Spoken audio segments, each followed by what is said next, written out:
Just like that, we back at it. It's the BU Be Real podcast.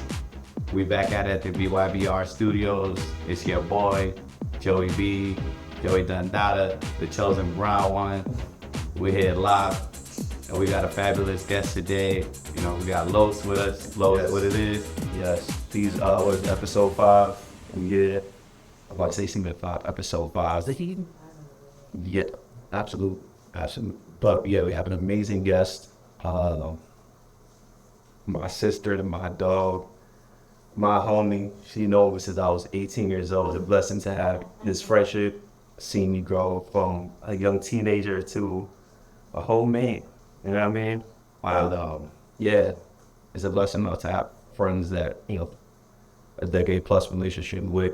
So yeah, we here with Kiana, aka Key Essentials, aka K Dot. So she hosts her own podcast called the Key Essential Podcast. She's a licensed social worker, life coach, child advocate, founder of National Good These Days, and much more. And said much more.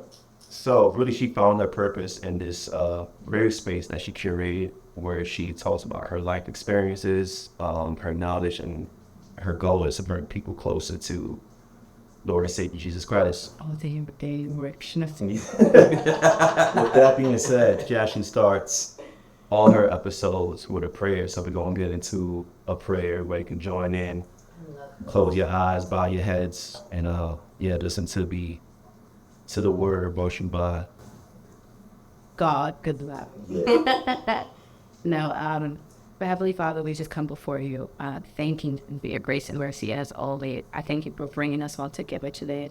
I thank you for this platform, for it's essential for people to understand and be themselves authentically so that they can be their light and glorify to Father God. And so I'm so thankful to be a part of this in this moment. I'm thankful for these two gentlemen for coming together and doing this work. And what I ask is that you use us as your vessel. I ask that you use us to get a message across to the people who are listening that can bear so much fruit in abundance, that it can heal, they can grow closer to you, and heal from anything that they may be going through. Maybe have their hearts open, their minds opened for the conversation that's about to be bestowed today.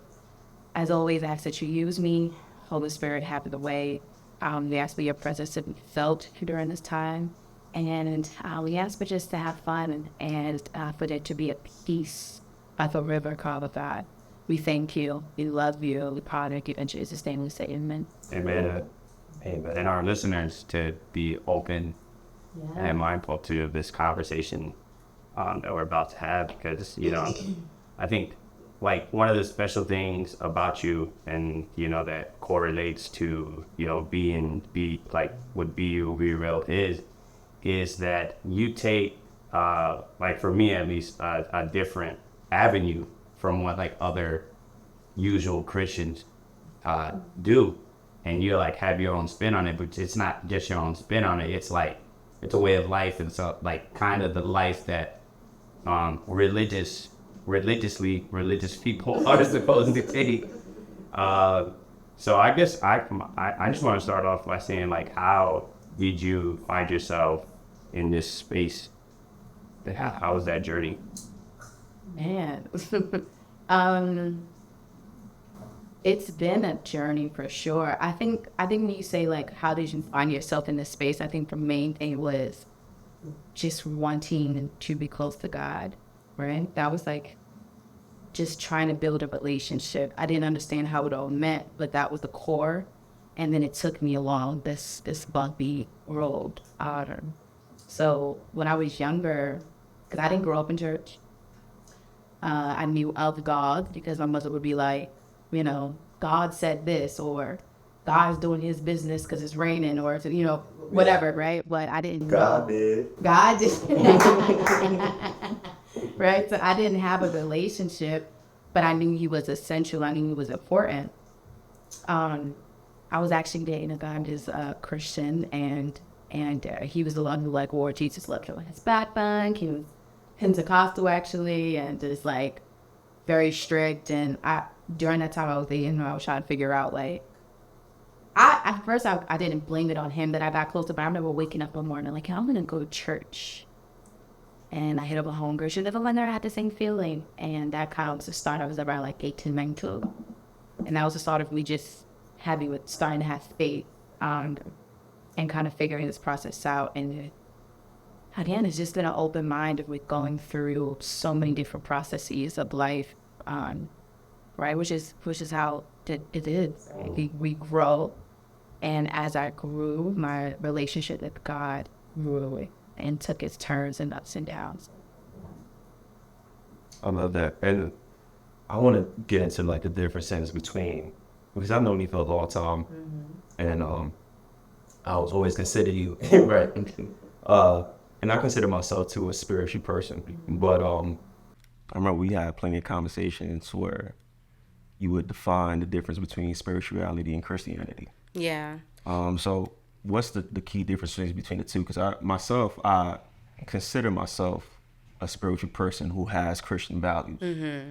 I don't fully like practice the Christian religion, but from my family background, my mother's a Christian. My whole side of my mother's side of the family is Christian, so I kind of grew up in it. I was never kind of dove into it all the way, like because there's certain values I don't agree with. Yeah. But yeah, like I want to see if you could dive into that, like explain those two key differences, because that's something you always talk about. Oh no, there's a difference between being a Christian but being spiritual. You know what's so crazy? I think that understanding has developed over time, right? Because I used to feel like I was spiritual, right? I went through, when we talk about that bumpy relationship with God, like I've said this on my podcast as well, Key Essentials to a Kingdom Life. I denounced Jesus. We know we can't get to the Father without Jesus, right? But I was like, I don't really know about him. How can I be strong, black, and powerful? And I had people telling me, like, you can't believe in Jesus. But they were trying to say that you can't believe in white Jesus, right? When you read the Bible, you'll see that he's not white. From the Bible I read, King James Version, you can't see that. So for a while, like, I denounced him. I picked up crystals. I picked up, worshiping the moon and doing all the stuff, right? Worshiping the creations that God has made instead of the creator. And that's where that concept for me of being spiritual came from. Then as I got back into the word, but yet, even though there was this spirituality, I felt I was spiritual, I was still considered myself a Christian. I think a lot of people consider themselves a Christian, but they feel like I'm more spiritual, right? Like I may have this background, but I'm more spiritual because I get to know God maybe in different ways, right? And I think that's how people define it. And I know at one point that's how I define it, that I don't have to get into the word, I don't have to go to church, but I can get to know God through all these other means. But like I said, it was more about me. At that time, I was worshiping all of God's creations and not worshiping the creator, which is a problem because they was above God. I didn't notice it, but they were an idol. I would go to them before I would go to God. So for me, now I think you can be, because I think reading the Bible is hella spiritual, right? When you read the Bible, I think it's, to me, like I get chills of learning constantly. I don't know how many times you can read some of the same passages over and over and find something so amazing and different. To me, that's very spiritual. I think you can be Christian and spiritual, but if you, I don't know, I think, and then you can just be spiritual where you're just, worshiping the creations. And also Christianity for me, that has changed because I consider myself more a Bible Christian than just a regular Christian. Right. I do think there's a difference in that. Yeah, I was just gonna say, what's the difference, like, when you compare the two? So for me, I go off of what the Bible has taught. So as I started, Christian for me was, I go to church on Sunday. I don't have to follow the commandments because Jesus came and nailed that law to the cross. We just have grace. So no matter how many times you mess up, you just repent and you'll be completely fine. Yeah. As I continue to grow in God and seek him, now I'm over here as a Bible Christian where I feel I know who my ancestors are. I feel like the Bible gives me my history. My ancestors are definitely the Hebrew Israelites. I never meet a bunch of people who act just like us in my life. If you read the Bible, you will see so strongly. I feel like our history, and I follow the commands because Jesus did not come to lay the commandments on the cross. He came to lay the law of sacrifice on the cross so he can be the ultimate sacrifice, which is different because we can't continue to sacrifice the first lamb, right? The animals, we can't continue to do that. So he laid the doing sacrifices. So he will be the ultimate sacrifice. His blood would be the ultimate blood that's shed. But if you read throughout from the Old Testament to the New Testament, one thing Jesus even said is, well, how do I get salvation? Follow the commandments. You know, the first one is love thy God with all thy heart, mind, and soul. And the second one is love thy neighbor as you love thyself, right? And God also mentions, if you love me, you'll keep my commandments. So those two are like the basis and strongest ones that you can really do the other 10. So for me, a Bible Christian is someone who follows the word itself, right? I keep my feast days. I keep the Sabbath. I do not go to church on Sunday because who changed it from Saturday to Sunday? Right. I had to question that. And when you start to dig deep and start questioning these things, you start to realize like, whoa, I've been lied to so much. And, you know, we all have to seek our own salvation. So when my heart was convicted and I knew I couldn't escape that this is what felt like the truth. Not just felt like, I'm reading that this is the truth from the word. If I believe that the word is true, then I'm going to go by that. Because at least I can go to God at the end in judgment and be like, you said in your word right here that I was supposed to do X, Y, and Z. So I'm not going to blame Los or Joey and, you know, somebody else. I'm going to blame God because, you know. I just looked it up right now, and it actually said, on March 7th, year 321, it was the Roman Empire, Constantine I, who was the one who decided that it be changed from Saturday to Sunday. And what does the word say? No one should add or subtract from my word.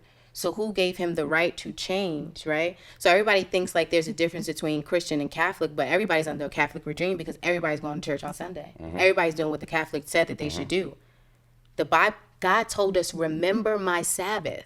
He put it in the commandment and came down twice with Moses to make sure that we have it. Why would he do that if it's not something that he wanted us to do for generations? And he says it.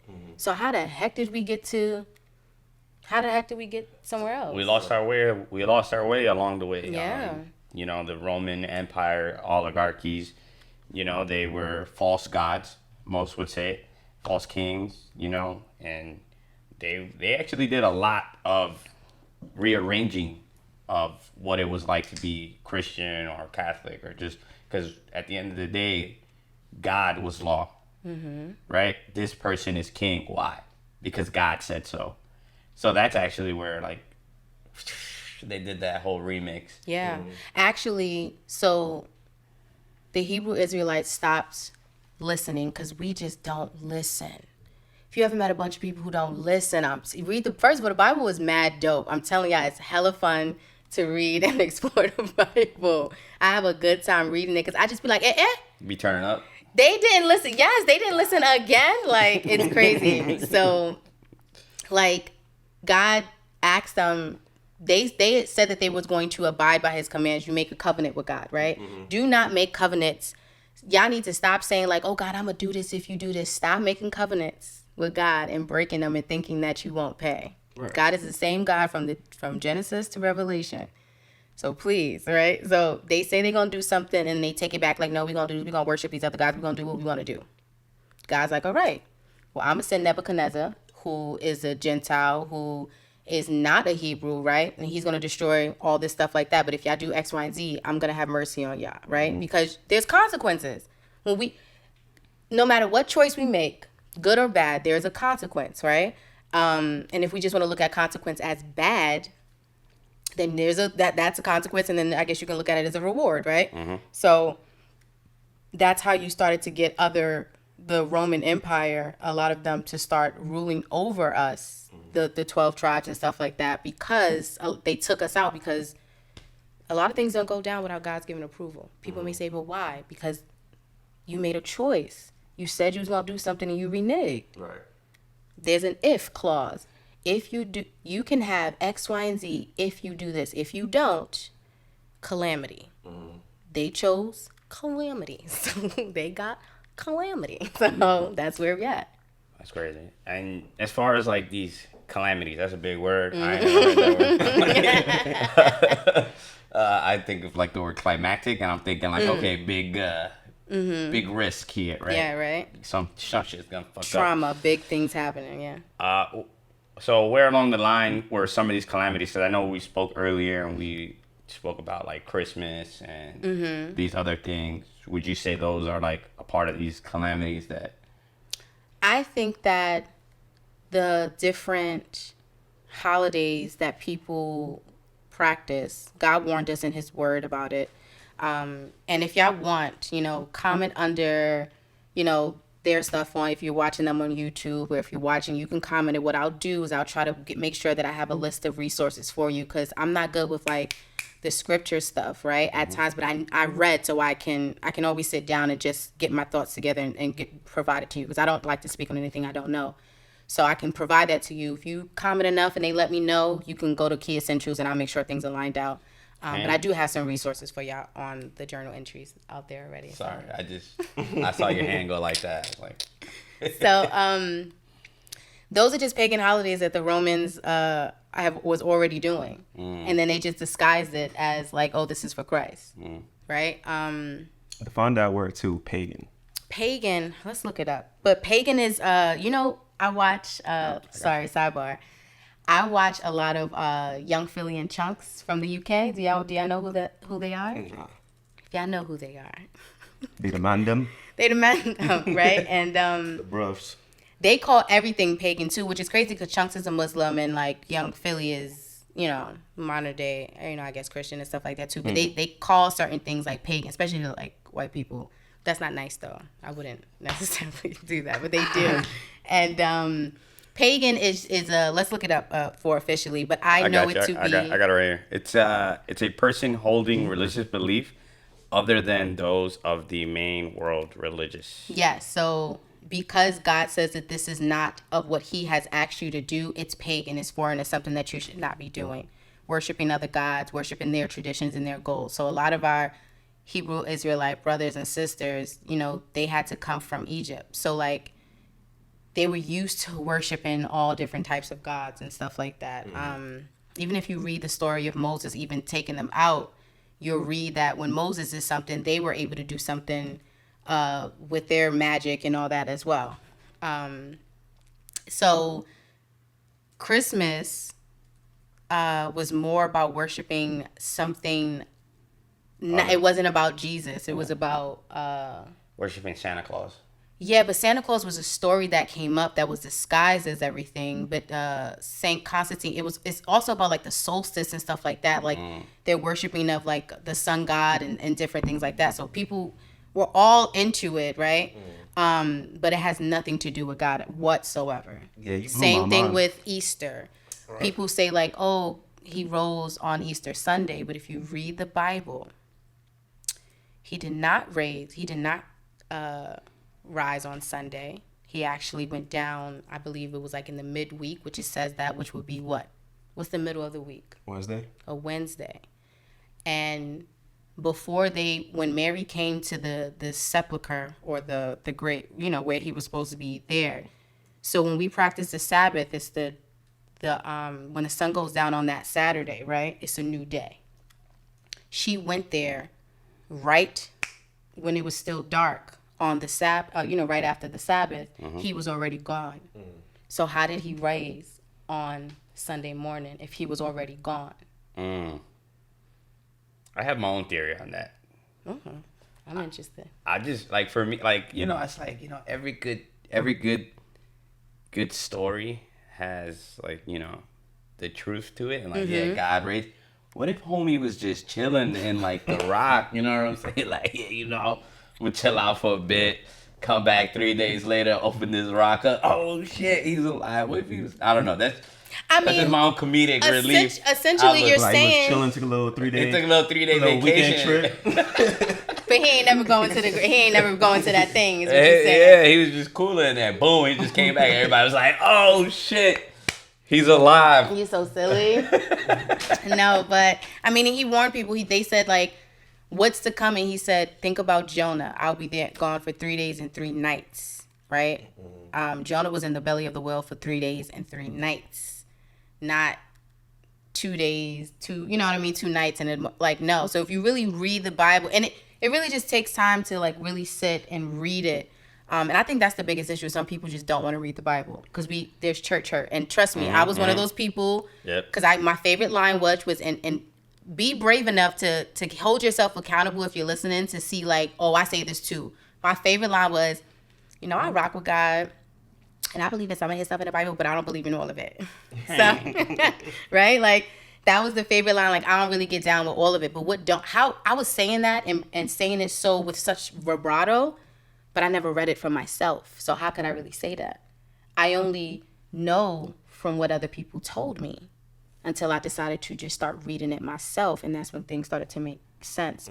And then I had help from a church that started to connect to show me. And the church that I got involved with, I was reluctant, but the only thing that was stopping me from dealing with them was because I cared what other people thought. And when I realized that there was no validity, like, I cared more what people thought because I was like, dag, okay, Hebrew Israelites, they have a bad name, some of them, right? They just think about the people on the street who go, the white man should kiss my feet, which we do not believe. Like, there are others who do not believe that because that's not what the Bible says. Yeah. All will come.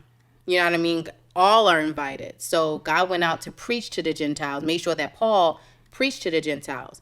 Why would he do that if he was just going to smote them all at the end of the day? That's not how, our God is not an unfair God. So I cared more about what people thought. And then it was like, oh, I'm tripping. Like, I care more about salvation. I care more about being on the right side of the kingdom. And what I read was like, I couldn't dispute like what I'm reading. Like, we line upon line, precept upon precept, we let the book speak for itself. We don't try to do interpretations. If we don't know, we don't know. We ask God for understanding, but it's what the Bible says instead of, this is what I think happened based on this one line. And we don't think about the context, who's saying it, why are they saying it, things like that. So, yeah, it's a lot. Yeah, and just like, I just wanted to piggyback on what you said on people thinking of or caring about other people's opinions. That's kind of how I felt with Christianity. So, like, when I was younger, I was in Bible study from 11 to 13 with the church on Sunday with my moms. And it was cool because I saw, my youth leaders that looked like me. I'm like, all right, they cool, you know what I mean? Like, this Christianity stuff could be kind of cool, you know what I mean? It's interesting. But at the same time, it's like, right. But at the same time, I have a lot of different interests, and I felt like I was getting judged for like the interests that I have and live in a certain way. And then like the older folks in the church would kind of be very judgmental and try to like shove the religion down your throat a little, like, you know what I mean? That's probably a bad choice of words, but that's how I felt like going to church. So it's like, that's why I kind of stray away, and I consider myself spiritual with Christian values. And we spoke about that too. Like, everybody's idea of Christianity is different. But yeah, that's kind of my battles with that, and also too the contradiction within the religion, which there is contradiction in many religion, but just seeing it, firsthand in the church. I had a homeboy who was I'm saying he's a homeboy, but I kind of like him. Homeboy, shoot your shot. Stop playing. I just say he's a friend. Oh my gosh. Anyway, He knows who he is. I'm mad comfortable with y'all right now because that caught me off guard. He knows who he is. Whatever. Whatever. Anyway, so, but I'm still single. So, PSA. Shoot I'm your just shots. saying. Come Key right essentials. though. Yeah, Right, come right though. Yeah, Thank come you. right. Thank you, bro. Of course, I got you. Love you. So, I had a friend who he was talking to me about like the Bible, right? And he was just like, and we was getting down to the thick, and I was like, yo, you got some hurt here or something. He was like, yeah. He was like, I've seen people read the Bible day and night, right? But they don't bear the fruits. Like, they don't listen to what it's saying. And it's true. Like, there are some people, even though I don't, Or lack the relationship with God. yes, and that's the thing. I think that some people think about being, right? I want to be. So think about doing so much, right? They do. I'm going to church. I'm hosting a Bible study. I'm doing this. I'm doing that. But they don't have a real relationship with God because they haven't had the time to be with God. If you remember when Mary, I think it was Mary and her sister. This is why I'm like, y'all remember when he was getting ready to be crucified. And she was like, one of them was like, come on, like, we got to do, she's not helping me. Like, one was sitting at his feet and the other one was like doing stuff around, getting stuff ready. Mm-hmm. And one of them started to complain and was like, oh, she's not helping me. He was like, she's doing exactly what she needs to do. And it's the essence of being with God versus feeling like you have to do so much. And I'm not saying faith without works I'm not saying that you're not supposed to like serve, right? But there are times that we need to sit and be. I know a person who told me when I told her that things were changing in regards to how I see the word, and she was like, you know what, I applaud you because I read the Bible all the time and I still don't know what the heck is going on. But she's serving so hard at the church, and it's essential. Like, God gave us the book for a reason. The reason why the enemy got so many people not wanting to read it is because he knows that once you read it, there's a lot of things that will set you free. Because I think that when you start to read the Bible itself, you start to get an understanding of how God operates, so that when you in this world with so much wickedness, you're prepared and you're not fooled, because the enemy is going to fool you. He's come to fool the whole world. You're not exempt. So yeah, there are so many, like when he spoke to me about it, he was just like, yeah, like you got people talking about the Bible all day, or they reading it constantly, but they don't do nothing that of what the Bible talks about. Right. And it's true. A lot of people sit there and read something and be like, yeah, but God knows my heart. I don't got to do all that. Like, that's not what I got to do. Hey, that's my excuse. I ain't going to hold you. I be like, God got me. I'm going to smoke this dope, but hey, listen, hey, God. But you again. You understand my true intentions. But again, right? Like, somebody will look at you and say, oh, you're smoking weed, you're drinking, and you are sinning. Mm-hmm. Show me in the Bible where it says that. Because I can show you where it says that God said on his feast day to go and get a strong drink and drink wine. What is a strong drink? Now, he didn't say smoke weed, right? He didn't. It's not in the Bible that you can't smoke, but it does talk about a sober mind, right? So you have to have the wisdom to understand what that is and what's that for you. Mm-hmm.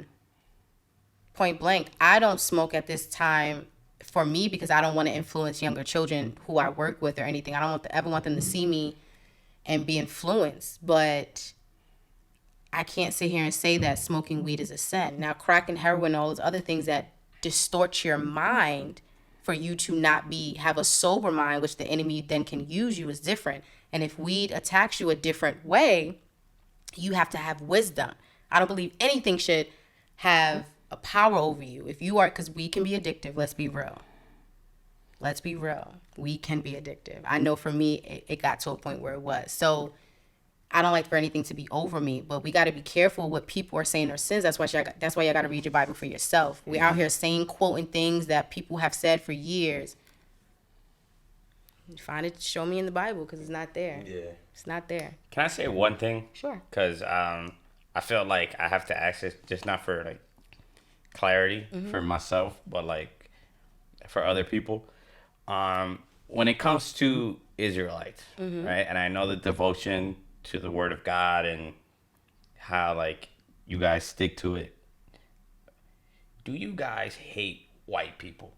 Do you not like white people? Like, no. Where's the no white people? Like, so where'd that come from? This is my thing. I'm with it. I'm just like, I'm just like, No. So this is why. So this is why sometimes I shy away from even sometimes saying Hebrew Israelite, but I'm being, transparent. I don't subscribe. There's just like if you look at Christian, you got the Baptist, you got the Pentecostals, right? Unfortunately, we constantly always so separated. But there are some who read the word and still distort it. The church that I follow, we take what we see. There's no different interpretation. We don't go out and read the lost books and all this other stuff. We read the Bible, right? When you start dabbling into other stuff, it gets crazy. I don't know where their hate comes from. I can't speak on it because when I read the word, it shows me that that's not what I should do. You know what I mean? I can't look at another person, another human at all, especially if they believe in Jesus Christ, and tell them just because of their skin that they should kiss my feet. So especially when we've been under so much curses and stuff like that. So I don't know what they subscribe to. You got to get one of those brothers that wear the purple and the fringes and stuff like that from the streets and have them in here and talk about it, because I don't know where in the word it tells them that they should do that. Now, I do understand that we have Edomites who are those who are Jews now, right? Because they are converted Jews. When Herod was in control, a lot of people converted to Judaism. I can't say that I'm a Jew because I don't know what tribe I come from. The three that were left was Levites, Benjamites, and Jews. I can't tell you which one I came from, so I can't claim that I'm a Jew. But there are those who converted and, it's passed down. Some people may be upset, like, oh, they're stealing our birthright. But if you read the word, nobody's stealing nothing. Our time will come. So it is, it is what it is. But a lot of them are converted. Oh, no, I just asked that because that's like one thing that I've always felt like I agree. I always think, like as we all walk on our righteous path, Yeah. That we hold certain things close to our chest, and we know what we believe in, and we hold on to those things. But that was just like that one thing that I was like, I fuck with y'all, but I can't ride with y'all. Yeah. now. And the crazy thing is that a lot of people may look at that and really be like, I'm telling you, that's one of the reasons why I was like, I don't know if I can subscribe. Like, how do I? Mm-hmm. But the people that I'm the Israel God of Bible study class, like, they're not like that whatsoever. And there's certain things that I still question, and I'm constantly searching, but that's why my heart is constantly open, because I got to this point. I just told y'all, I went from like denouncing Jesus, worshiping crystals and the moon, you feel me? Believing, I went through a whole process, and I'm here. If God wants to lay something else on my heart and convict me, I'm open to it. I'm never closed-minded. I'm going to constantly grow. And I think that's the beauty. Whatever he reveals to me, I'm just going to obey and keep going. But as long as it aligns with his word. Because I do believe that this word is true. I do. I fuck with that. Yeah, and it definitely was a journey too, like seeing what you was, believing in, like you say, your crystals, the zodiacs, astrology, all things like that. up with me. Right. And like Leo this, Leo that. Facts. I was Leo'd out. You couldn't tell me. Ask me my sign today, Jesus Christ. Hey, there you go. That's my man's. Yeah, I don't believe in that stuff neither. 50 grand. Niggas be like, you a Leo. Right. Get away from me. Be like, but I say that to what I do to you? I don't know you. Right. But I say that to say this, that your path has been different, and most people tell you, like what we was just talking about earlier, in order to be a devout Christian or the right Christian, you got to go to church, you got to read the Bible, you got to do this. But everybody's path is different, everybody's relationship is different, everybody's faith is different. So hearing your journey for a person who doesn't go to church, some people from the outside looking, I'm like, well, you don't go to church? Like, yeah, nah, I don't. That's not a real Christian, like, you know what I mean? Like, facts. And that's where like the judgment comes again. Like that's what I was mentioning earlier. Like, I don't. Well, I started trying to go to a class, right, where we, like I told you, it's a Bible study class, so we really like sit down. I just started, trying to go as far, and I'm gonna be consistent. where is it, in Brooklyn? No, it's in Jersey. Sheesh. I know, and it's right there. yeah, but I do drive because I did get my license. Shout out to me. But Cheers to that. But I had to take that train, and it's nothing. I'm just trying to watch my words because I don't. So I'm starting to go to the Bible study class, and even when I wasn't going to a physical church, I remember searching for a church, but sometimes my spirit, certain things just didn't feel right, and I do believe that if you're not going to a class, like, you should be taught. The Bible does talk about it, but you should read your Bible. I do believe that. I feel like I was bamboozled a lot out of reading it, and just trusting pastors to just guide me. I just opened it up on a Sunday and that's it. I do believe people should dive in. I want to change that narrative that, it's like, just try it. just try it. Like, I literally went through the whole phase of, like I said, I don't really bang with it like that. I don't da-da-da-da-da, until I was like, you know what? How can I really say that without, let me at least read it. Then I can come back and be like, this is why I don't bang with it, because it says X, Y, and Z. I haven't had a reason not to. And I've been at my lowest. I've needed people, and people did not come through. And my father has always come through for me. So I want whatever he has for me. I can't subscribe to anybody else. I'm like, I've been in some really dark places, and it's crazy to be where I'm at right now. And I know, like, I'm sticking with this. This is working. So, like I keep saying, we all got to seek out our own salvation. But I never felt love like this in my life. And Carlos knows I'm a love head. I'm a love head. I love love. I love giving love. Yeah, we some certified lovers. Certified lovers, Certified yo. lover boy and girl over here. And I don't subscribe. and I've never felt love like this.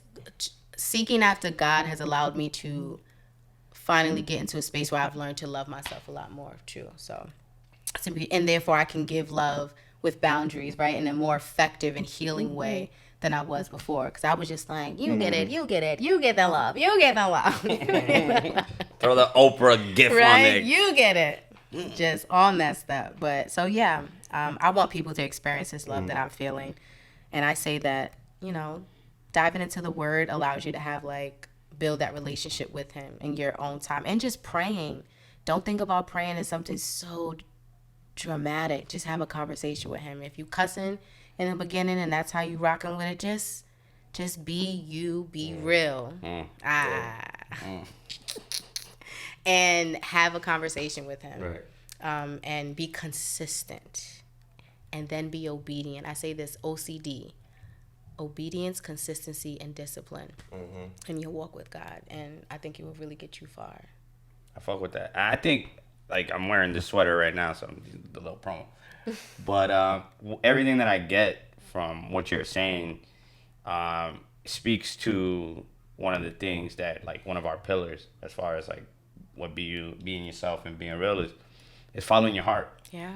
And I think you holding that example as far as someone who's, like, stepping into a new space from, like, the beginning of your journey, right? Like, you cared about what people thought of you and validity and things of that sort, and you stepped into this new space, and you, at the end of the day, the only thing that you did was, like, you followed God's word. Why? Because you knew deep down in your heart it was the right path for you. And here you are, continuing doing that work, and I fucking love it. Thank you. I really love this. I felt so comfortable, I think, coming here, because it's essential that I be myself, right? Absolutely. So I can't not be myself without having this raw conversation. So I thank y'all for, like, a space like this, for sure. And you talked about being consistent and obedient with God. And how do you suggest one start? Because I go through this all the time. We have these conversations where I want to pray, but the guilt of not speaking to God on a consistent basis, or only going to God when I need him, kind of strays me away from praying when I should just pray and not be feared or judged, about him. So it's like, what's a good way of starting that consistency? I don't, when people, I feel like when I've talked to people, I'll tell them to, like, build a regimen, build this. But sometimes I feel like if you keep it on the forefront of your heart and mind, right?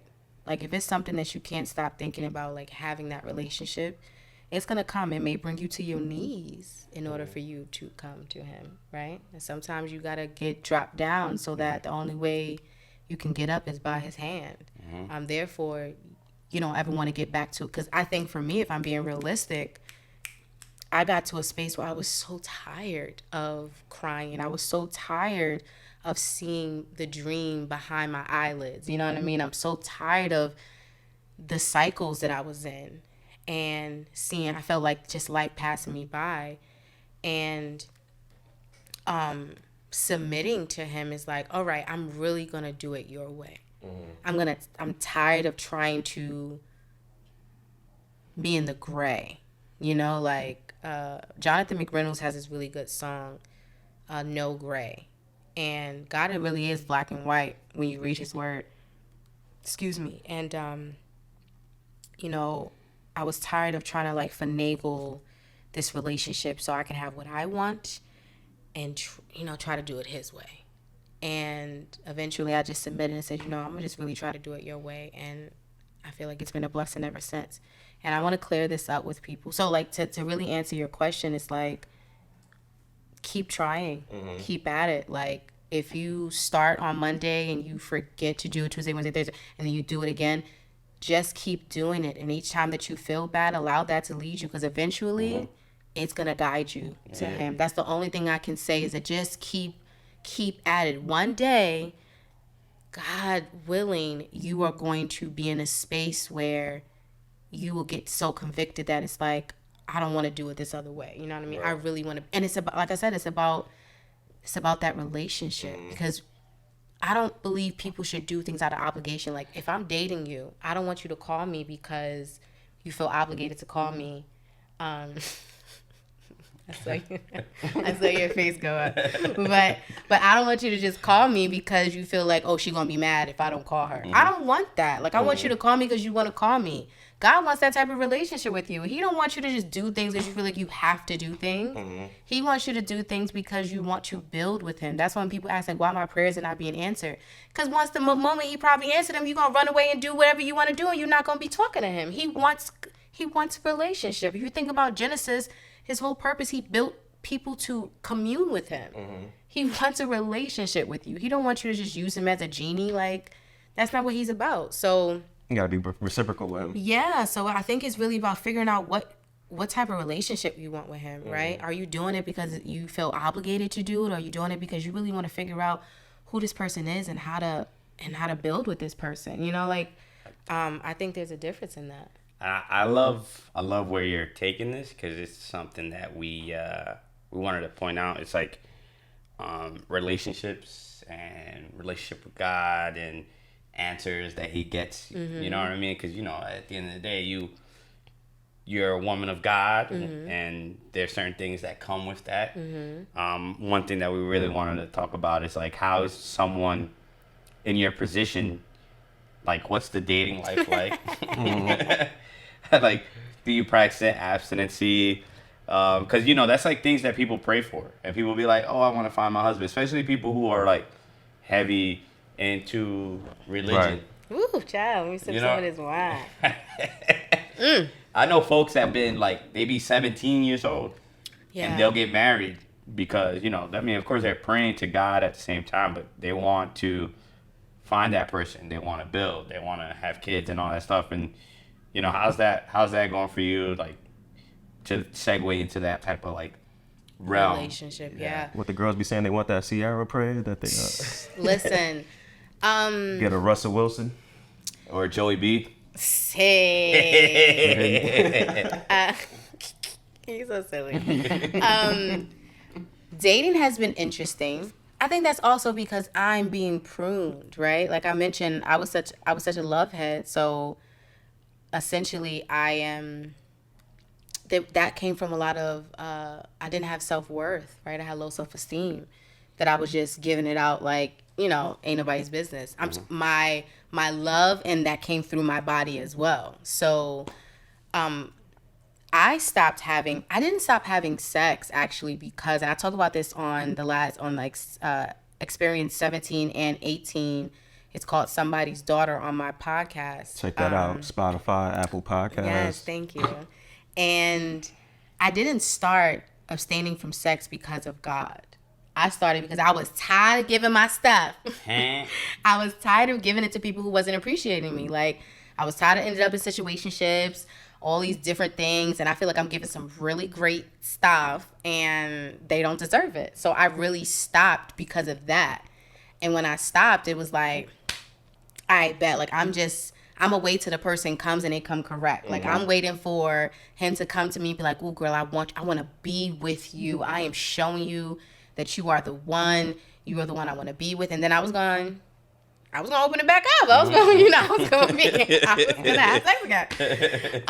And then by the grace of God, I started reading the word, and I was like, oh, I think I'm gonna wait till marriage. But I would say this, throughout my life, I would have these strong feelings of, and Los, you notice, I would be like, I think I'm supposed to be single. I think God wants me to be single to work on myself. And I think that I'm supposed to stop, like, abstain from sex and wait. And I would have these strong feelings and then just kind of like, you know, talk to the guy I'm dating or see another fine guy and be like, well, you know, I heard it, but, you know, it is what it is.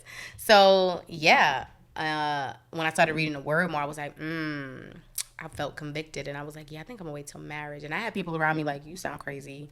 We going to keep doing us. And I'm like, I hear y'all, but I think I'm going to really do this. And I did. And it wasn't easy. Well, let me not say it's easy when you don't have like a guy like that you're entertaining.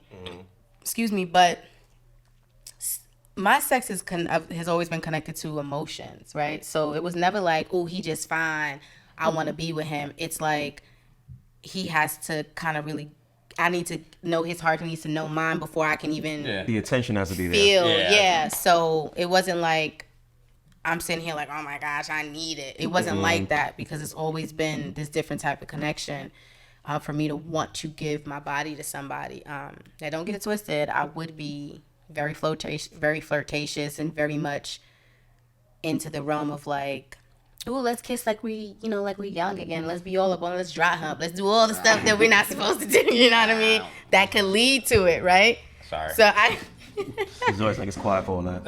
So I definitely was into all that. I'm into that.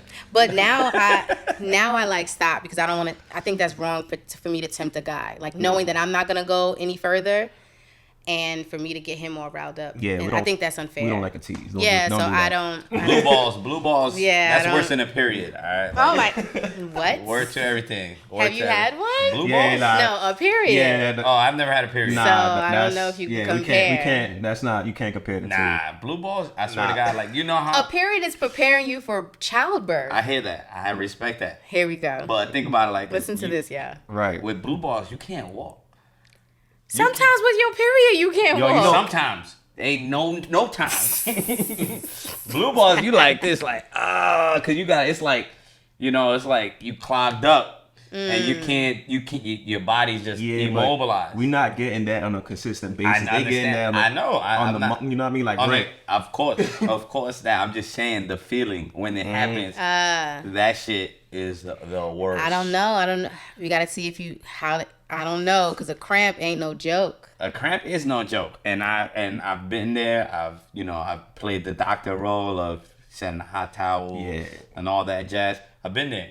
I'm just saying. Or a contraction, because again, it's preparing you for childbirth. So a contraction sometimes is what if these cramps feel like, along with the discomfort, and it lasts for a very long time. Whereas I'm assuming, and you can correct me if I'm wrong because you may have went through this, but a blue ball, right?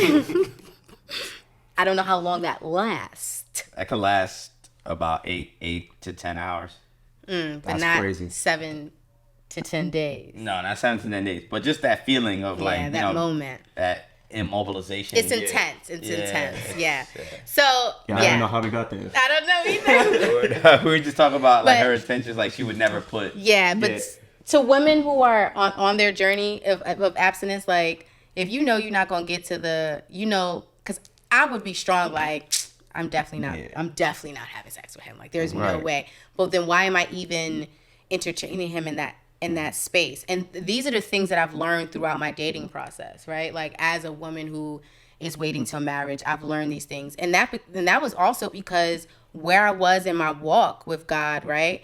I was not looking for a specific guy. I wasn't doing things with intention, right? So like, now it's like more about attracting a guy who understands where I'm at with God and who's going to honor that, and he needs to have a mirrored, relationship with God as well. So yeah, like, that's kind of where I'm at in my relationship. I don't think it's hard. I think the right person who's gonna. I've had someone come into my life and be on some like really. I've had a guy who boasts that he's all Christian, right? He's loves God so much. And this is before I feel like I came into more of the truth, right? But he was so like, oh, yeah, I tried to date a girl and she wasn't with abstaining from sex, but he still dated her, which means you made a choice. But anyway, so he was so grateful for me, but yet he did not honor my purity. And I'm not gonna act like I did not have fault in it too. I take accountability because You was playing games. I'm a playing game. Well, Young Thug said playing more games in the NBA. And things didn't go great. And then I come into another situation or talk to another person who is not so heavy, I guess, like quote unquote, in how they walk with God, but they are men of their word, and they come to you like, I will never jeopardize your purity, and their actions back that up. So women, sometimes we're looking, and men, sometimes we think that we want a person who is, they gotta be doing this, they gotta be doing that, but you'll be surprised who God may send your way to just show you how things are. Somebody may not be exactly where you are, but their morals and values are so on point, and so aligned with yours that they may get to that level where they are with God in a different manner. And it's not for you to necessarily get them there. It's for you to just be patient and kind of go with the process, if that's, where you're at. It was a little sidebar, but yeah. So yeah, that's where I'm at. I wait until God over here all day, every day. You already know. And, waiting for that right person to come along. Some guys are with it, some guys are not. And if you are, though, PSA, I just want to let everyone know that I am definitely single at this time. I don't know which, I am single. And if you are interested, if you find me attractive, you can slide into my DMs and holla at me, but come correct. Yeah, come correct, because you're going to have to come through the big dog. You know what I mean? And know about God. That's all I just have a relationship and know your stuff. I'm still working on me though. I think I'm really single because God is really pruning me. I'm learning but this time I feel like there's such a peace in how he's getting me together. I'm fleshing out my insecurities. Because I think theoretically we learn stuff, right? I'm a social worker. I do therapy with other people. Theoretically we understand stuff, but to practice it is something different, right? You have to be faced with situations to be able to practice what you have theoretically understood. And when you have mastered or at least gotten through, I guess, that process, and oh, this is my trigger, this is this. These are the beautiful things that I feel like I am the space that I'm operating in, and it's so wonderful. I love this healing process, honestly. I love that for you. Thank you. I really do. That's one thing. So you said the word peace. How did you come to peace with that? You're a woman in your 30s, practice abstinence, waiting for that right guy. When did you? Because most women will get overwhelmed, and men too. They at a certain age, I'm still single. I don't have nobody. What? How did you find peace in that whole process? That is a good question, because you do get the comparison bug, which I do believe comparison is another tactic of the enemy for sure. Yeah. Because how dare you compare where you think you should be versus where God has you at right now. And at first, I'm not gonna lie, it was, all right, God, what's up? What are we doing here? But I also have to turn it on me and say, what have you been doing? It's a relationship. I look at it I have to take accountability in what I'm doing to work on myself. And yeah, so first it was very hard because I had the comparison bug. I'm sitting here all right, time's a ticking. Am I going to be able to have kids? You know what I mean? Yes, I look like I'm 20 something years old, right? But at the same time, I'm approaching a certain thing, a certain age where they claim that you can't have kids. But then that's where my faith came in, where it's I'm going to trust you. God, I'm going to trust you. I know you, because I've had people literally tell me, you need to just give it up. Just start having, this is stupid. I've had people try to tell me, you're not going to find the type of man you want. Yeah. And I have to remind people that I know the God that I serve. I know the miracles that I've seen him bring someone back to life, that the doctors told them, you might as well pull the plug, and God gave them new breath. So I have faith that God can do anything. And I'm not trying to say that I'm 30 something and it's girl, you gonna need this miracle. No, I'm just saying I believe that he will come through for the desires. I do believe that he will give me the desires of my heart. And yeah, and I'm also trying to figure out balancing the understanding of why did I want to get married so bad? You know, sometimes we want this because we grew up with this understanding versus now I have more of an understanding that I want to get married to glorify God, and how does that look and what does that mean and how am I walking in that, and where am I at? Am I the virtuous woman that God is preparing that man to come and to be with? You know what I mean? Like, do I have my stuff together? So I'm balancing all that stuff. But it was hard in the beginning, and then I just started to remember the God that I serve, and I'm like, oh, I'm good. Like, I'm good. That's what God gives peace. So when you start to have faith in Him and trust Him, that peace comes in like an overflow. Right. And what I think, you're gonna be alright. Yeah. You're gonna be alright, cause I don't like. It's not about comparison or anything like that. You know, I think, like for me, I lead with love, and I throw true intention into everything that I do. And if you truly out there, like God willing, you find somebody and y'all gonna have kids. If it's true love and you guys are intentional about having kids, it will happen. Yeah. My parents, had kids at an older age where it's not like normal for Dominican families to have, kids in their 30s or, in all over the world it happens. And I was just looking it up, and there's a woman who had a kid at the age of 66. Sheesh. So, you're going to be all right, baby. You're going to be all right. I mean, God, I know you are listening. I do not want to be up there at the 66. Definitely not 66. At that point, all the children that I have counted throughout the world, they would just be my children. But, whatever's in your will, let it be done. That's a fact. Because I am just a servant of yours. And, do as you please. I am here. So, yeah. Yeah, man. No, and then speaking about children, you was also a social worker, worked with a lot of kids, especially a lot of Black and brown kids that, look like us, that come from the same background. And you mentioned earlier too, this was off camera, that children are your purpose. How has working with children, kind of brought you to where you're at now, and how you discovered that purpose? It's so crazy. I remember I had graduated from undergrad. Thought I was gonna be a lawyer. Everybody was like, "Yeah, you should be a lawyer." My whole life, and it took me 6 years to go to grad school because I didn't know what the freak I wanted to do. I actually remember my undergrad teacher saying, like, when you get to law school, because he used to call me counsel in the class. When you get to law school, you're gonna sit in this class and they're gonna make you read like 300 pages in a day, and each day you're gonna see the class just like sift through, and it's gonna be like it's gonna be down to like 5 people or something like that. And I don't know why that scared the crap out of me, because I was like, man, I don't even be reading your books. I'll be skimming the hell out of them. So 300 pages, like, get me out of here. And I had such a love for law, and I tried to find easy ways out, like, how can I get to make a law firm type situation without having to go to school? How can I counsel and help people without having to? And I was all over the place, and I would look for jobs to be a legal counsel, but nothing was hitting, y'all, like nothing.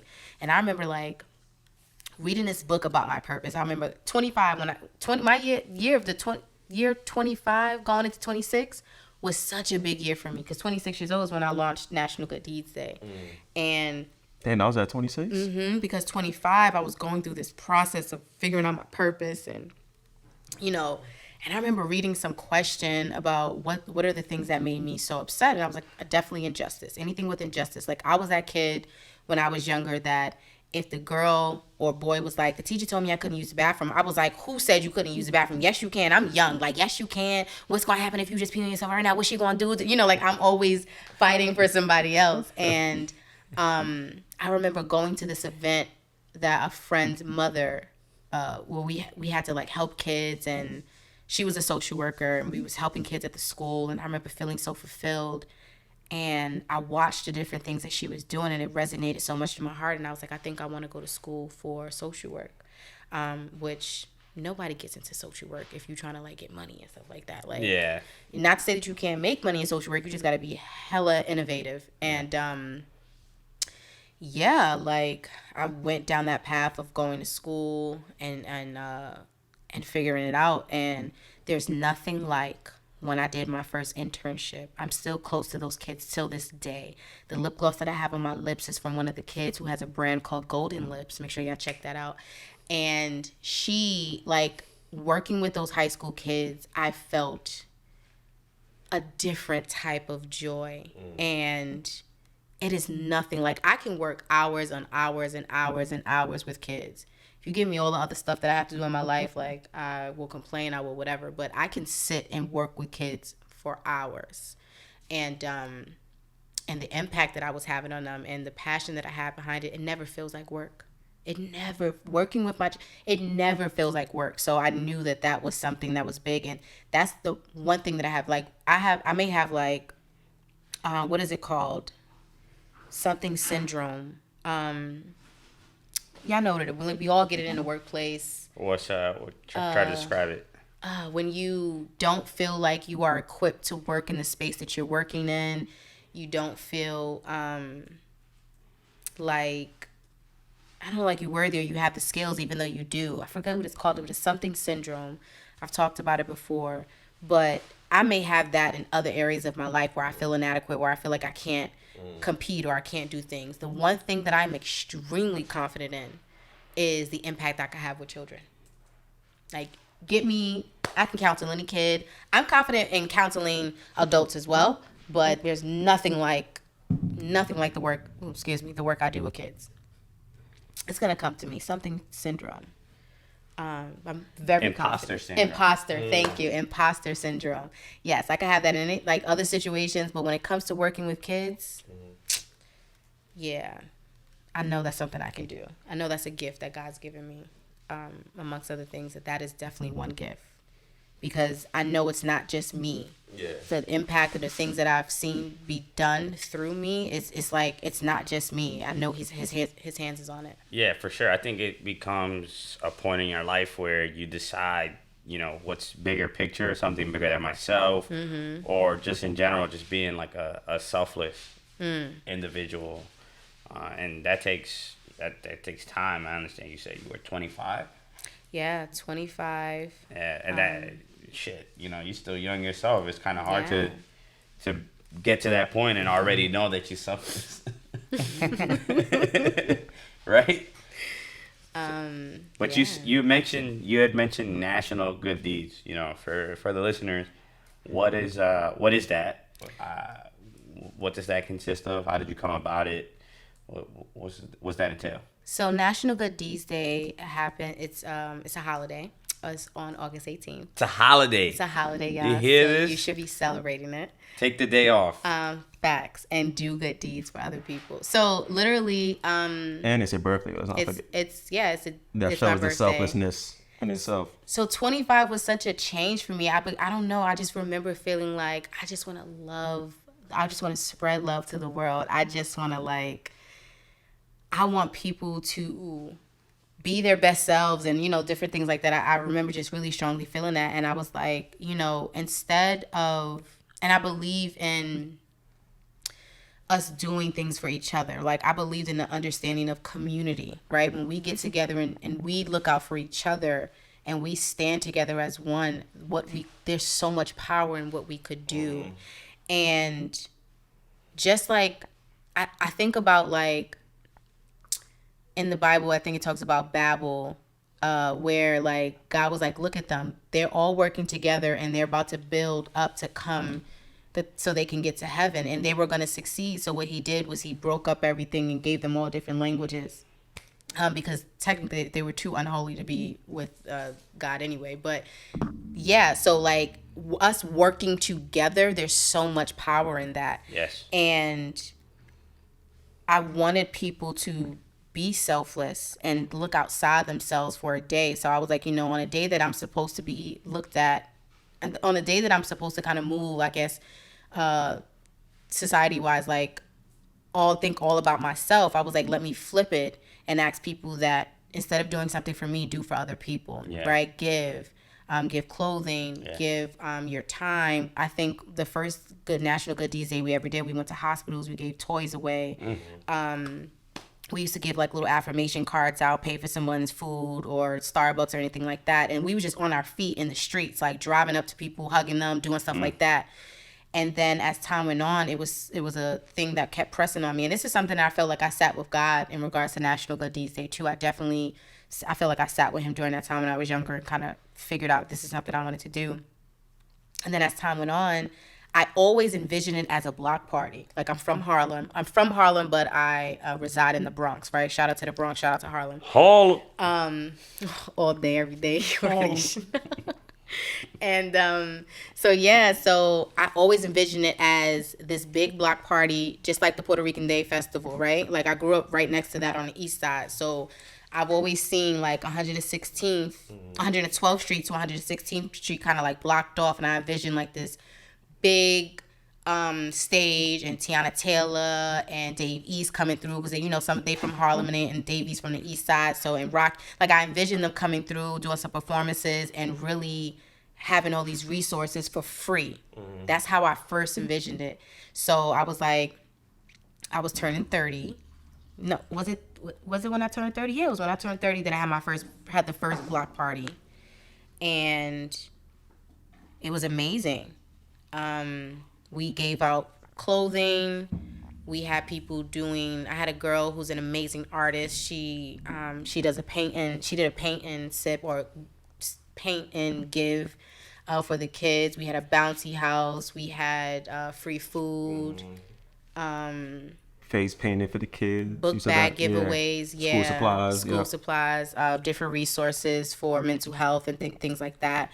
It was great. And then we continued until the pandemic, but it's still a holiday. It's still, I'm trying to build it into a foundation. God willing, it will come. I love that. Two things, one, it being, just that act alone of doing it on your birthday speaks volumes because, we come to the normalization that, it's our birthday. It's the day that we came into this earth.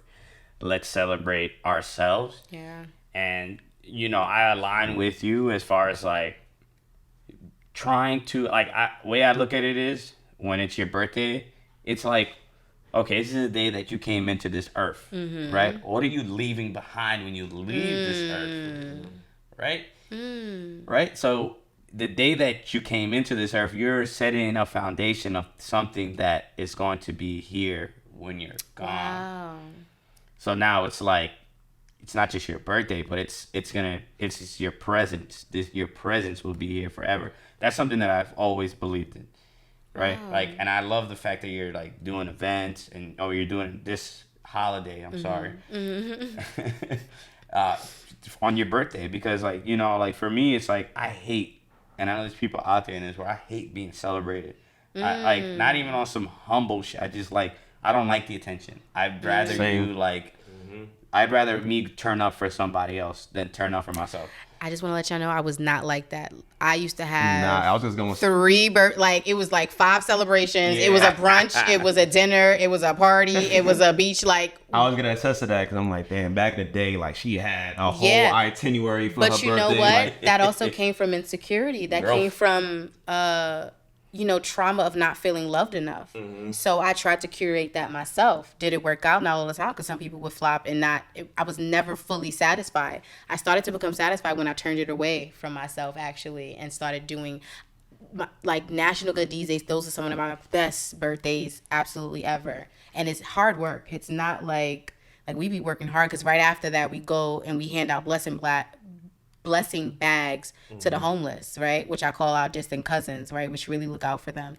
And so we give blessing bags out to them, and that's like an all night thing. And then we finally come home and we kind of relax. So yeah, I love what you said though, like in regards to like leaving a mark on the day, I never thought about it like that.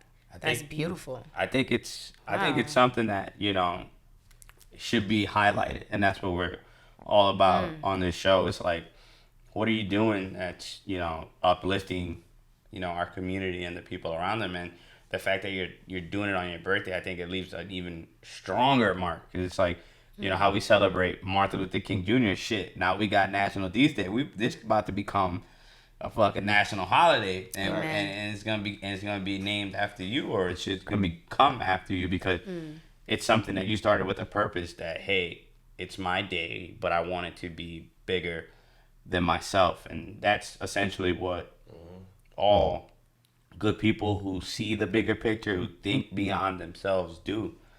So I just wanted to give you your flowers Thank you. on that, because that's amazing, and I think it's an example of what a lot of people, you know, should look at and strive for. Thank you so much. I'm going to make it into a foundation, and we'll be able, National Good Deeds Day Foundation will be able to give out scholarships to kids that want to go to college, you want to do, you know, something creative. That's some of the goals, and many big, you know, other things along with that. But thank you so much. You just really like filled me up with that. Thank you. Come on, baby. That's what we're here for. And that attests to your personal growth as well. You know what I mean? Just like I said, having complete 180, because you was all about your birthday. I'm like, damn, like, yo, I just tell went, me nothing. right, like, yo, we just had a dinner. Why we gotta And they do had this? to go, and they had to go to every last one of them. He was like, we can't choose between the dinner and no, you and this one, y'all have to come to every last one of them. So I was hella selfish. Like, it's all about me. But again, that was really rooted, like, as an adult, I can really see that was really rooted in my insecurity, my trauma, not feeling loved enough, not feeling seen. Yeah. So I wanted to curate a space where I felt seen and loved. I really did. That was really rooted in a lot of trauma, for sure. And that shows the growth in your self-love as well, you know? Yeah, because now I haven't, so when the block party stopped during the pandemic, but I also felt, before I knew that I wasn't going to be able to have one, I felt strongly that I wasn't going to do the block party again. But I think that was because I needed to refocus where I was in order to do it. So now I kind of give my time, because there's so many ways that you can give, right? I wanted to expand our minds on how we can give to others. Yes, you can give clothing. Yes, you can give money. But sometimes giving your time, right? I do therapy. So what I do now is I go away from myself and get a word from God, whatever he wants. You know, I try to be in nature and just get a word from God and be by myself. And I open up time slots to have time with other people who may just need to vent, who may just need just need to be heard. And this is for anybody, not just friends, but I just kind of let it out like that. And yeah, that's what I've been doing lately. If I don't give like clothing and stuff away, or, do things like that, but I participate in it. But the block party would come back. I just don't know when yet. I'm just kind of waiting, and God will give me the guidance. And if you guys want to work with me, because I'm a one-woman show, like it's hard out here for So if you see this and you're like, yo, I like what you're doing, and your intentions are pure, like, hit me up. I want to collaborate. I want to work, so for sure. For sure. I think, you'll be getting a call soon. Yeah, I need help. Definitely. From my partners. Yeah, I'm excited. See what we can draw up on the board. Yeah. Definitely would love to. I think, as someone who throws events, and, for the listeners, what does it take? I want people to walk away with the idea of, like, because we want to inspire, and we want to give people the tools and the knowledge to walk out of here and say, okay, this is what I want to do. I want to be an event organizer. I want to throw a block party. What does it take? Because they don't know the behind the scenes of how much work, the permits, like. Yeah. It takes a lot, right? You do have to get your permits. You do have to build relationships, right? I had to build relationships with the police officers out there, and I think it was like the 2-5 precinct for where I was doing the block party in Harlem, which is on like 110th Street between like 2nd and 3rd, if I'm not mistaken. And I had to get connected with the fire department, and you're gonna get a lot of no's. You're gonna get a lot of people slamming, because I had to get signatures, right? In order to have my block party in the space, I had to get signatures from the surrounding areas as well as the people who lived in the block. And people were telling me like, why couldn't you just scan the same things? I'm not a dishonest person. Like before I started like truly walking with God, like I just can't, like it just don't feel right. So you got to be a personable person. I was knocking on people's doors, like really Knocking on people's doors. willing to have conversation to let them know what I'm doing, trying to build. So everything for the block party is free. And I would get from the community to donate. So I would have to go in there, write up letters and ask people, can you donate something? Restaurants, PD Steakhouse or Ricardo's, can y'all donate some of the food? Or can you give me a certificate that I can raffle off, for the raffle for the kids and the families of the community? So it was a constant, a lot of that. And I'm going to be honest with you. A lot of those times that footwork was just me. I would beg my sister, like, please, she was like, I'm not good at stuff like that. Other people were busy and I had to do it in Harlem. So a lot of times it was just me. So there are going to be times where you may feel overwhelmed, but somebody said this recently, like overwhelmed is really just, it's because you don't have it in order, right? You got to build out kind of like a schedule. And sometimes schedules can feel like a lot, but you got to put the foot to the pavement and you just got to trust. You have the skills. Like if you had the dream lay on your heart, you have to trust that you have the skills within you to do it. We have everything that we need. If God is giving you something, he's not unfair. He's giving you everything that you need in that moment to start. And then others will come, things will, to execute it. But everything that you need, you have. Sometimes we think so grand, like, Like I could have stopped myself because the vision that I had was not the first block party. I wanted the big stage. I wanted the 3rd Avenue block to be, locked off, right? Not the app. So, I could have stopped, but it felt bigger than me. And then the year after that, I started to get help. I had councilwomen who would come to the facility. And she donated. They paid for a lot of the stuff that second time around. So that was a blessing. And you got to keep those connections and go and keep going with it for sure. So it's gonna take a lot of hard work. It may fall all on you, but that's okay. That's okay because you have everything in you. I'm a personable person, so I knew I could knock on doors. Like that's nothing for me. I can upsell anything. You know what I mean? And it wasn't nothing to upsell. It was a good cause. So.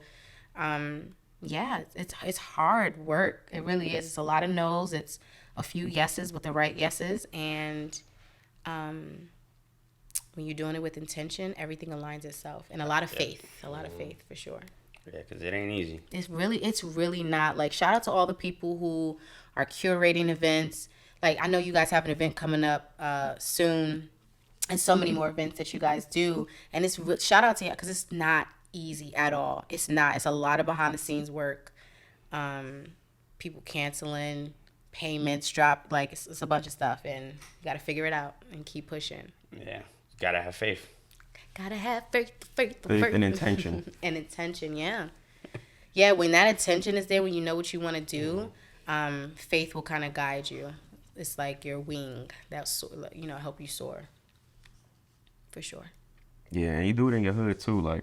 Talk about that. I love Harlem. Yeah, talk about Harlem, man. Like, I mean, they don't really know me out there because I keep my head. I used to keep my head down, but it's something about when you just grow up in a space and you just like you love where you come from. I think it's a natural thing. Like all throughout my life, a lot of things I thought about doing, right? Whether it's like buying up the projects or doing this, like all these things I thought about doing. I always thought about coming back and doing it in Harlem first, in the east side of Harlem, which is Spanish Harlem, right? So it's really just knowing where you, and I think it's a comfortability. You know where you came from, you know where it's at, you feel like you can maneuver it and help out. You know which ways you feel like things need help because of that's your terrain, So I love Harlem. I mean, you could say it's just a couple of blocks, whatever y'all want to say, but Harlem It's definitely more than a couple of blocks. definitely. But I love Harlem. I love the history of it. I love the people that's out there. I mean, we've always had this low key like Spanish Harlem against the West Side. The West Side don't think that Spanish Harlem is really Harlem and da da da da. But listen, I'm Harlem, baby. I don't care what you say. Well, they. So You can accept me or not, I'm still gonna rep it. You heard? Like, Are you an official Bronxite? Is that what they call it? yeah, I've had the 3 word? apartments out here in the That's Bronx. what I'm saying. You've been here, and mind you've been in like every like you really lived in the Bronx. You've I been in really every have. section of the Bronx. How long you been living? Like I moved out of my parents' house when I was like 23 or so. Yeah. And my first apartment was over there by Bronx Park East. yeah, so you got a decade plus. Right in the 2, yeah. And then I moved to Brooklyn. I've lived in every borough except for Staten Island. You feel me? Like every borough except for Staten Island. And so then I moved to Brooklyn I for forgot a about little that. while. Yeah. Then I moved to Queens, then Brooklyn. Then it came back. My first apartment by myself, no roommates, was in the Bronx over there in Grand Concourse. Hella loud. Too much going on, honestly. But like they celebrate everything. I don't care what it is. Like, yo, the sky is blue. Turn up. Let's get the hookah. Let's get it was just so much. But they look out for you. I ain't gonna hold you. So the area was loud, but it did feel like a community. I ain't even gonna hold you. So and then I moved over towards like Eastchester, close to like Mount Vernon area. So yeah, I like the Bronx. I really do. When I was growing up, I ain't like the Bronx because they give you that narrative. Yeah, we get that. What you we- mean? Yeah, What you we mean? talked about that in the first episode. hate Just that. the You get that narrative that like misconceptions of the Bronx. You know that what I mean? First of all, the apartments are bigger. You get way more space. And I love the people that I've met out here. Like when I think about the different functions and the people that hustle and support each other, it's like no other. Like I guarantee you, the 3 of us will at least know a few of the same people who have been out here grinding, whether it's in music, whether it's in a creative space of producing or anything. I'm Yeah. pretty sure there's a thread. Nah, for and sure. we support each other. That's something that we speak about, and we say like People in the Bronx, it's so underfunded. It's so, it's just not there compared to other boroughs and neighborhoods that you kind of are forced to move with a significant purpose, even if it's negative or positive. We said like, you good, Ma? Sorry, I was trying to like hold this coughing. That's But like I the know third. if That's they- like the third cup of wine. I too. know. If they watching, they're like, "What's wrong with her?" Because I'm like convulsing. Like That's all right. We cut it out. We My bad. We cut it out. I was trying to hold it down, but I had to get it out. Whew.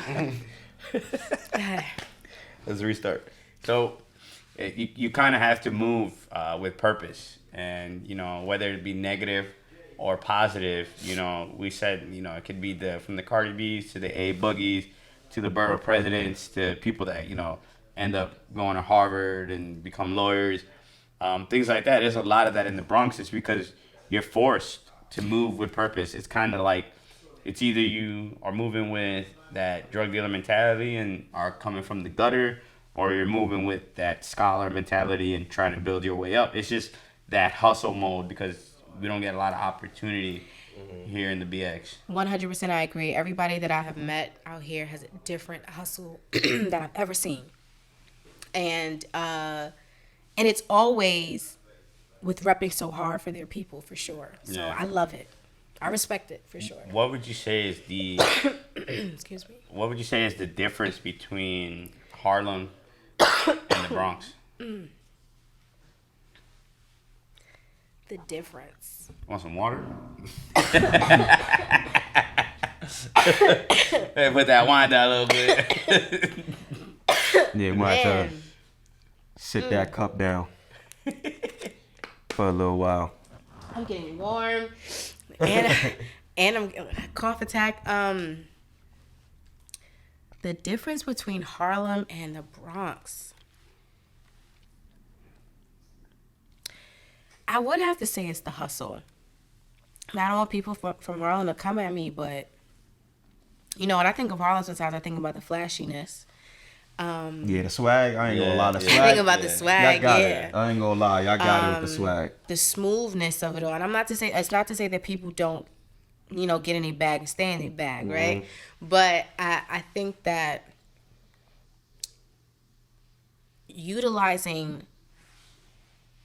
having the bare minimum sometimes out here, and I don't want to ish on the Bronx, because there's some beautiful gems out here too.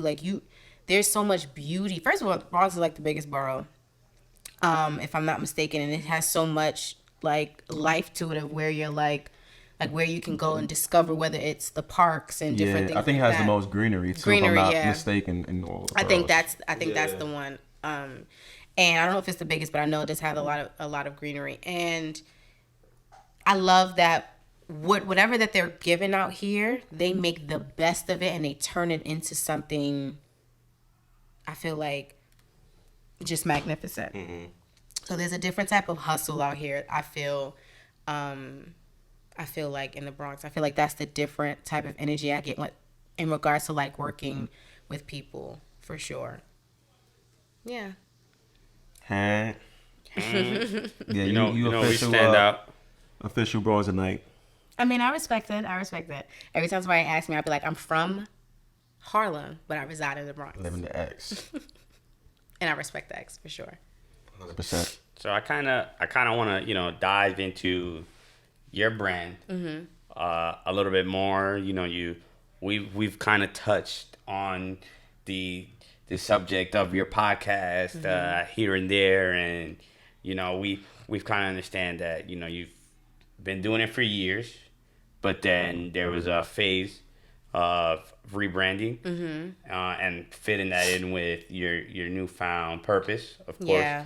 So I kind of want to touch on that subject a little bit because I feel like we haven't really dived into it. So you have a podcast, Key Essentials. Yes, the Key Essentials to a Kingdom Life. It was originally called the K Heartfelt Experience.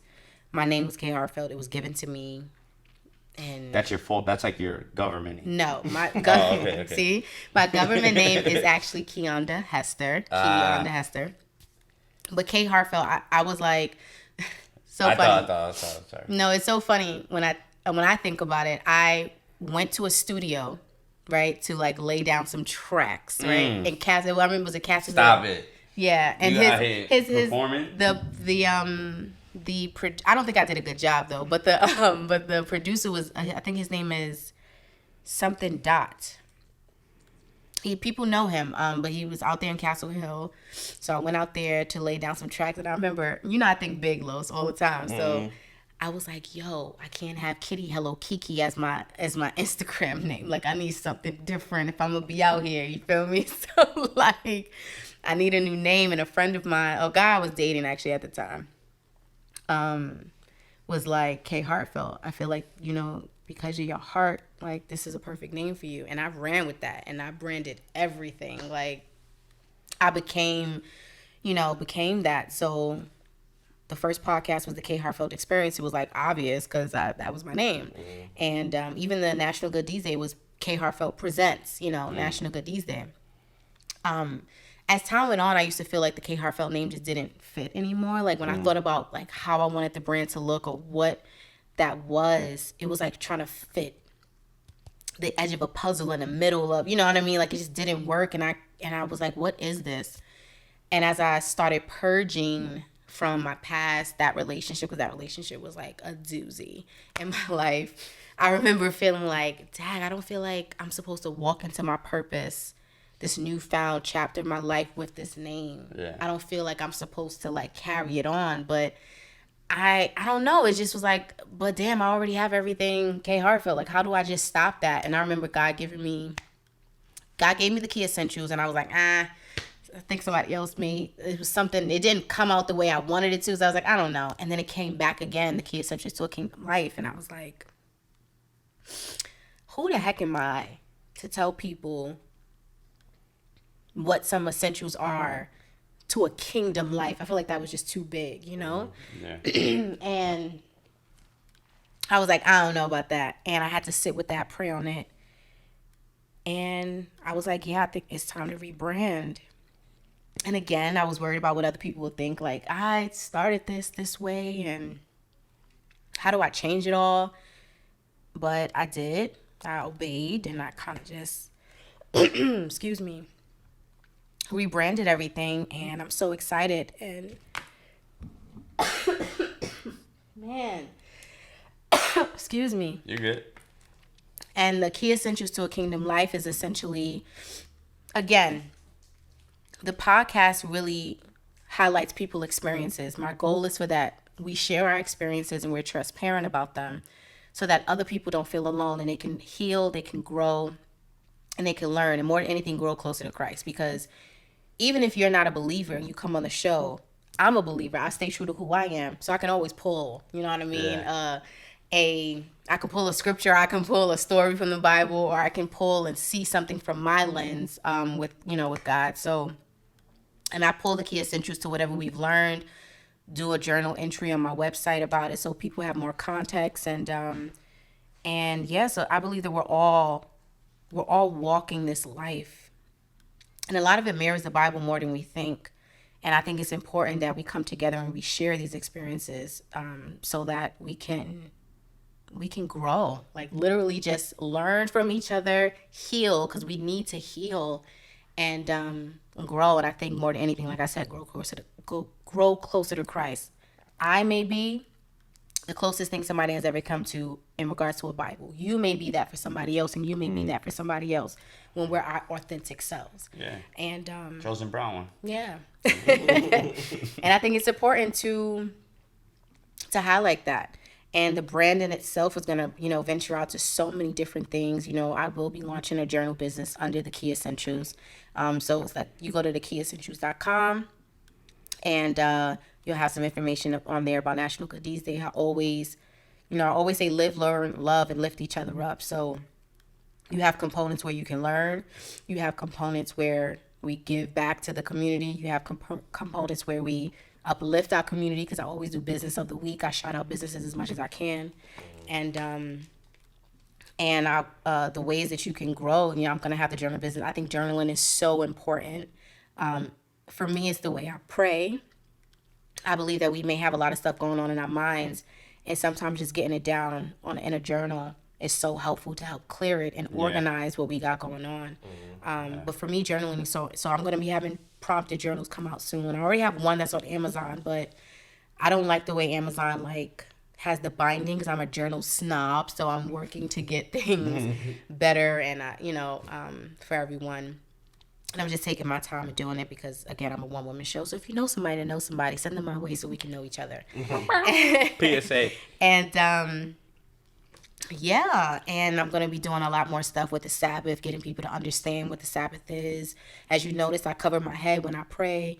So there's reason for that. 1 Corinthians 11 is, so you can always go to my website. We'll dive more into it. But yeah, so I feel like this is a ministry. The Key Essentials is a ministry for me.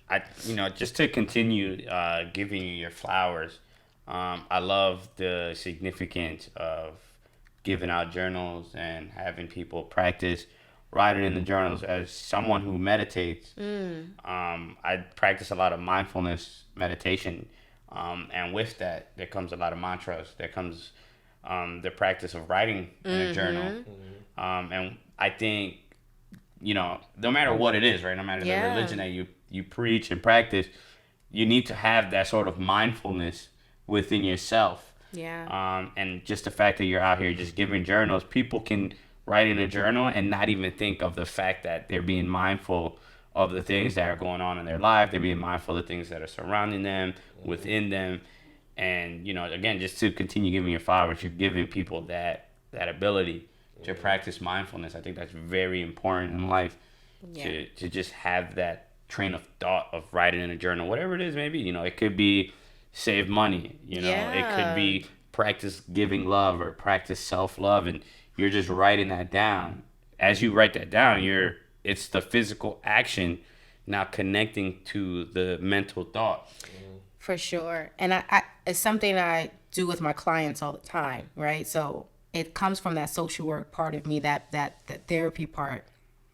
I tell everyone, even the boy who just nah, miss, I'm not even trying to write no, let's just Cool see. for this shit, mom. What you talking about, son? And then they do it and they're like, nah, it did help. Because there's certain things that you can't articulate or again, it's so jumbled in your mind that by the time you finally just get a prompted kind of question and write it down, or just write, you're like, whoa. And then you get to track it, you get to see where you were.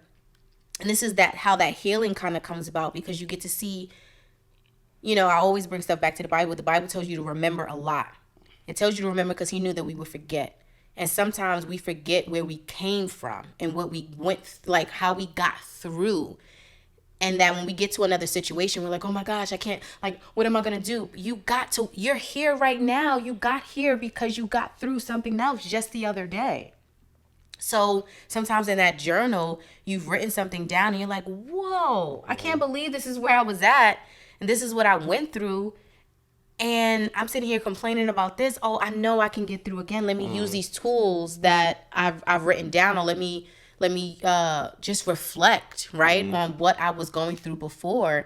And that kind of builds you up. It helps you with scheduling, like all types of stuff. I just love journals. Like, I love journals. So you guys will get journals from my heart.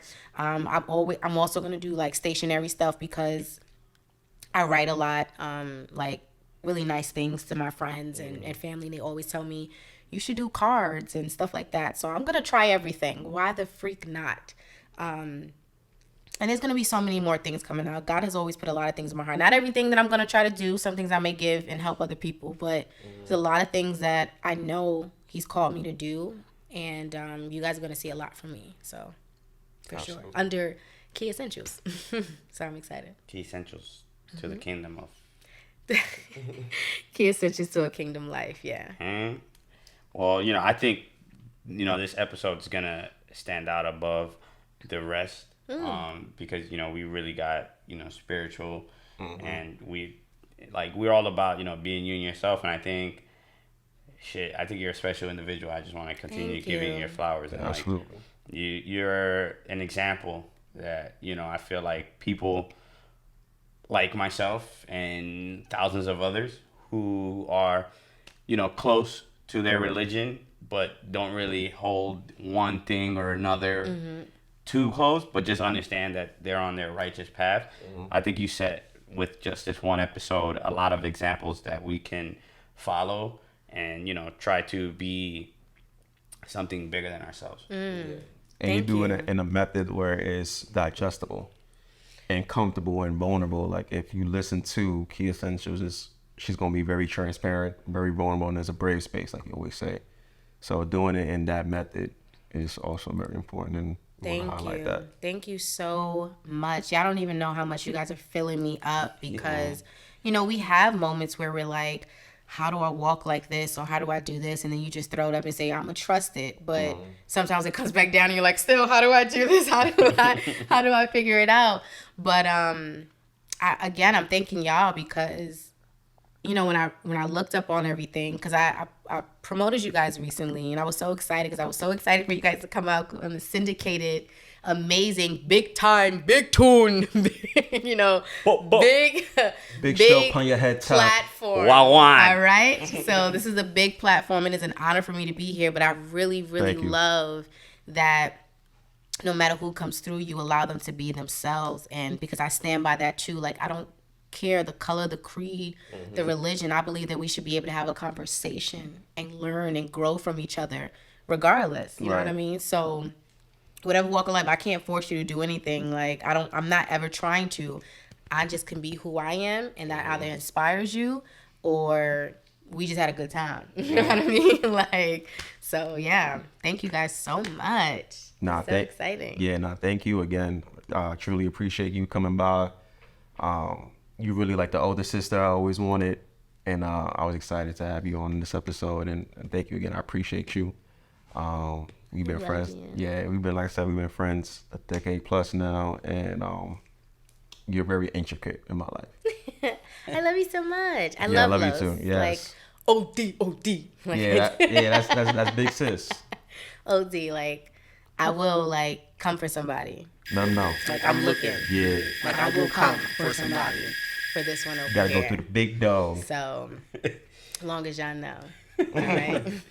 So we end. We end every episode with a question, just like, you know, who's someone that you would love to see on this podcast, and hopefully you can help us get them on.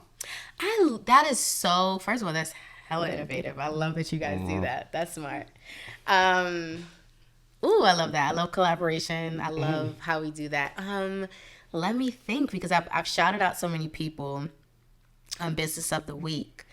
So, man, you know who? I did a show with her, and it's gonna come out soon. But I think Danielle would be really good.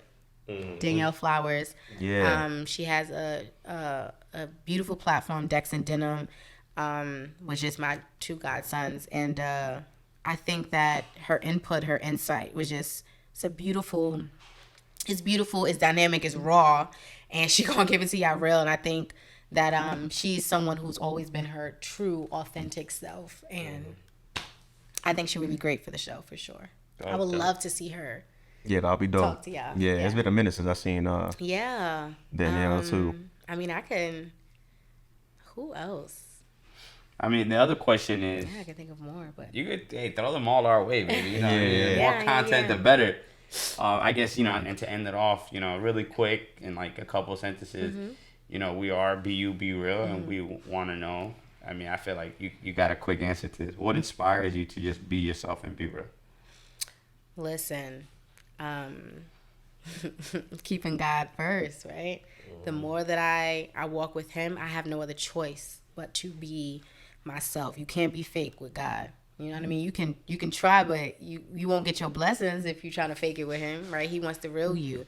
So in order for me, I have to be me because he's pruning me constantly to be my true self. So constantly walking with him, reading his word, that allows me to constantly be me, because I can shut out all the noise, from everybody else. I won't fall into comparison.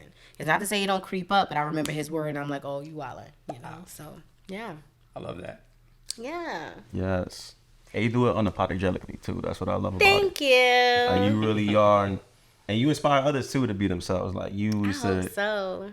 you used to try to get me to kind of come out my shell and do all these, and then so I can attest to that. We got to get you some BYBR gear. Please do. We got to get you some. I looked online. Let me tell y'all something. I don't know if they want to sponsor me or something, but y'all gear is popping. Who does the designing? Thank you. It's between me. It's a collaborative effort between me, my cousin Eddie, and some like other artists. Yeah, I got some dope gear. I like this. It's like a light cargo type, like a jacket type thing. Oh, yes. I like that. I like the pants. Y'all can do a Letterman too. I think that a Letterman, Ooh, that'd be would tough. have would be tough. Letterman is coming. It's a lot in the works right now. I'm excited. I Yo. actually really like it. I like I like the setup. Y'all should really go through the website. Go to the website right now and really check it out. Go through it, read it, see their intention. Because I was definitely inspired and honored to come on the show based off just really looking at it. Besides him being my brother for real. For real. Thank I you. was. I appreciate that. Yeah. I appreciate that. Well, it's been real. It's been one for the books, and for those listening, I'm pretty sure y'all gonna walk away with a ton of knowledge, a ton of wisdom, and a newfound inspiration for how you're gonna seek God and things of that sort. So you already know what it is, the Be Real podcast. I'm Joey B. I'm Los. I'm Key. We see y'all next time. We out. Kisses can Yes. be hypnotizing. I guess you're just one of my vices. I think that my only advice is take it easy when you come true. Still I put it on you, my baby, if it come to. Know it's better when feelings involved, but after you bust them off, it run too. Try to tell you how to keep me, don't get attached, cause me still want you to leave me, boy. No one forbid deceiving things, so you know the things said from evening, boy. Don't get to know your feelings just cause you like